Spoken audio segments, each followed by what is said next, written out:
Kita semua tahu tentang lubang hitam, tapi bagaimana dengan saudara kembar misteriusnya, lubang putih? Apa kamu pernah dengar tentangnya? Apa mereka nyata? Dan pertanyaan terpentingnya, apa keduanya adalah portal interdimensional besar? Mari cari tahu. Lubang hitam adalah objek antariksa menyeramkan dengan daya tarik yang sangat luar biasa. Gravitasinya begitu besar, hingga cahaya pun tak bisa lepas darinya. Itu sebabnya mereka tampak hitam bagi kita.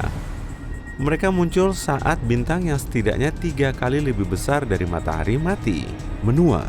Bintang seperti itu menumpahkan lapisan gas dan ukurannya menyusut. Intinya terus menyusut hingga berubah menjadi bola kecil bertekanan besar di dalamnya. Dan saat tak mampu menahan tekanan ini lagi, dia meledak, kolaps dengan sendirinya dan menjadi lubang hitam. Dan yap, kita masih harus banyak belajar tentang mereka. Tapi setidaknya kita punya gambaran kasar tentangnya. Tapi bagaimana dengan lubang putih? Kenapa kita jarang sekali mendengar tentangnya dan tak tahu apa-apa tentangnya? Lubang putih adalah objek antariksa teoretis yang merupakan kebalikan lubang hitam. Jika lubang hitam memakan semua yang dia lihat, maka lubang putih sebaliknya tak membiarkan apapun memasukinya. Oh ya, lubang putih cuma sekedar nama. Di mata kita, warnanya tak mungkin putih. Bayangkan kamu sedang di pesawat antariksa. Tiba-tiba kamu melihat sesuatu yang mirip lubang hitam biasa yang dikelilingi cincin debu dan gas antariksa yang terang, berputar, dan masif.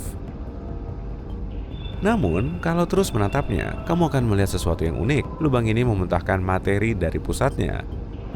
Lubang hitam jelas tidak begini. Pada saat itu, kamu menyadari ini adalah lubang putih karena secara visual perbedaan tak ada.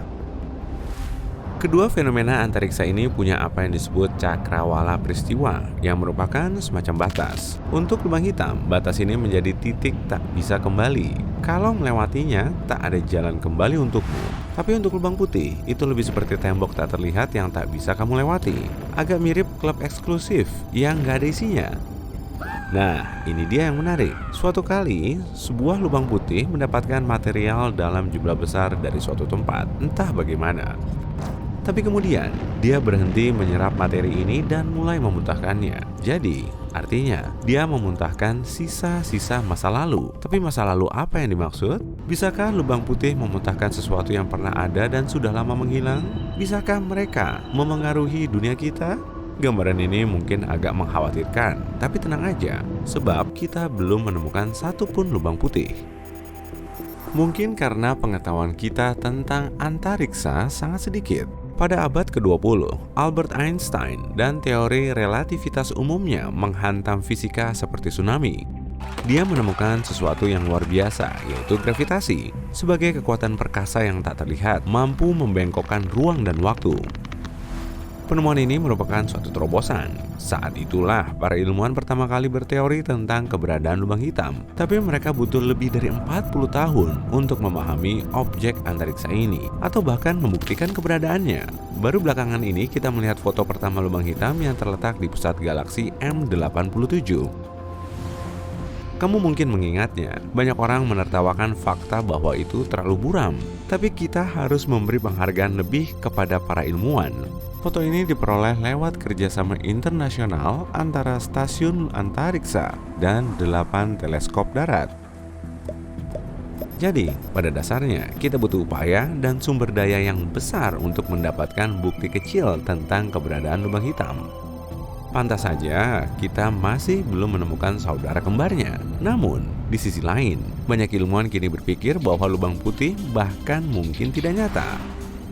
Untuk waktu yang lama, lubang putih adalah kesimpulan logis dari teori relativitas. Jika lubang hitam ada, kenapa lubang putih tidak muncul di alam semesta? Namun, baru-baru ini, para ilmuwan mulai mempertanyakan apakah lubang putih itu mungkin ada. Kita tahu cara lubang hitam lahir, tapi agar lubang putih muncul, seluruh proses ini perlu dibalik. Itu sama sekali nggak masuk akal. Kita bisa mengambil sebutir telur dan mengubahnya jadi telur dadar. Tapi bagaimana kita mengubah telur dadar menjadi telur utuh? Dan bukan cuma tentang makanan. Pada awalnya, segala sesuatu di alam semesta punya bentuk yang jelas dan pasti. Kemudian, seiring waktu, semua menjadi makin kacau. Ini adalah salah satu hukum statistik alam semesta. Selain itu, sepertinya lubang putih tak mungkin bertahan lama. Mereka akan membuang banyak massa dan materialnya keluar angkasa. Semua ini akan berkumpul di sekitarnya, sampai akhirnya sebuah lubang putih akan kolaps dan membentuk lubang hitam lainnya. Siklus yang aneh. Tapi seperti inilah prosesnya kalau kita memakai akal sehat. Tapi kita semua tahu bahwa alam semesta terlalu keren untuk otak kita yang kecil dan sederhana. Ada begitu banyak hal di dalamnya yang tak masuk akal, tapi ternyata ada. Beberapa fisikawan mencoba mengembalikan lubang putih ke pusat perhatian ilmiah. Argumen utama mereka dimulai dengan pertanyaan, apa yang terjadi pada objek yang memasuki lubang hitam? Mereka tak mungkin menghilang begitu saja. Menurut fisika, tak ada materi di alam semesta yang bisa berubah menjadi ketiadaan begitu saja. Materi itu tak pernah hilang, hanya berubah. Jadi, apa yang terjadi di dalam lubang hitam?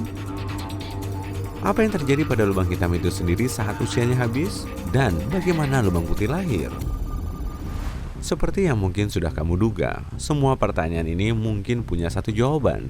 Kedua lubang itu pasti saling berhubungan, dan keduanya bahkan mungkin semacam portal. Agar teori ini benar, kita perlu melanggar persamaan relativitas umum. Dan kita tahu bahwa teori Einstein telah dianggap tak bisa diganggu-gugat selama bertahun-tahun. Tapi ada fakta seru, kita akhirnya menantang teori itu. Di tahun 2022, 3 ilmuwan mendapatkan hadiah Nobel untuk membuktikan bahwa Einstein banyak salah. Dan alam semesta jauh lebih rumit dari yang kita duga. Dengan kata lain, lubang putih bisa jadi nyata. Mereka mungkin agak gila dan tak bisa kita pahami, tapi keberadaannya masih mungkin ada. Kalau benar, bagaimana cara kerjanya? Nah, kami punya beberapa ide. Misalnya, ada yang berpendapat bahwa lubang putih mungkin merupakan anaknya lubang hitam. Seiring waktu, lubang hitam bisa menua dan menjadi sangat kecil. Kemudian, proses yang terjadi di dalamnya akan berhenti mematuhi akal sehat. Kacakan kuantum murni akan muncul, partikel menciptakan kegilaan dan kekacauan. Dan boom, lubang hitam berubah menjadi lubang putih. Lubang putih seperti itu akan berukuran sebesar partikel kecil dan beratnya kira-kira sama dengan selai rambut manusia. Dia tak akan punya massa gravitasi sebesar leluhurnya, tapi akan punya bagian dalamnya. Dengan kata lain, lubang putih ini akan menyimpan semua yang ditelan lubang hitam di kehidupan sebelumnya. Dan cepat atau lambat, itu akan mulai memuntahkan materi ini. Jika teori ini benar, maka suatu hari nanti, lubang putih mungkin mulai mendominasi seluruh alam semesta kita. Ini bisa terjadi saat semua bintang mati dan semua lubang hitam mengering. Tapi itu masih akan terjadi lama sekali, sekitar triliunan tahun di masa depan. Alam semesta mungkin tak bertahan selama itu. Ada juga pilihan lain. Mungkin seluruh alam semesta kita adalah ciptaan lubang putih. Beberapa fisikawan mengatakan Big Bang tampak mencurigakan seperti perilaku potensial lubang putih. Keduanya sangat mirip secara matematis. Dan siapa tahu, mungkin mereka benar. Bagaimanapun, ada banyak hal di alam semesta yang belum kita ketahui. Dan mungkin kelak, kita akan menemukan rahasia si kembar ini. Semoga mereka memang punya portal interdimensional yang keren.